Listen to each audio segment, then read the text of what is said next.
ધાંગધ્રામાં ક્ષત્રિય સમાજ દ્વારા જે ધર્મરથ ફરે છે તે ધાંગધ્રામાં ગઈકાલે રાત્રે આવ્યો હતો અને આજે સવારે ક્ષત્રિય સમાજના વડીલો યુવાનો દ્વારા ધાંગધ્રામાં રેલી વિશાળ જનમેદનીમાં રેલી કાઢવામાં આવી હતી. જેમાં સુરેન્દ્રનગર જિલ્લાના પાટડી દસાડાના પૂર્વ ધારાસભ્ય અને સુરેન્દ્રનગર જિલ્લાના કોંગ્રેસના અધ્યક્ષ નવસાદભાઈ સોલંકી રેલીમાં જોડાયા હતા.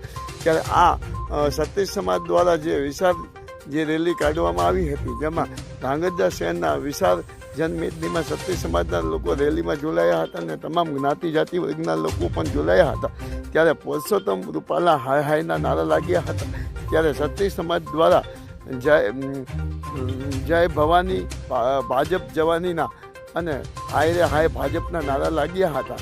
ત્યારે ધાંગધ્રા શહેરમાં લોકસભાના રાજકોટના ઉમેદવાર પુરુષોત્તમ રૂપાલા વિરોધમાં પ્રચંડ રોષ ક્ષત્રિય સમાજના લોકોએ ઠાલવ્યો હતો અને જ્યારે ભાજપની વિરોધમાં પણ રોષ ઠાલવ્યો હતો.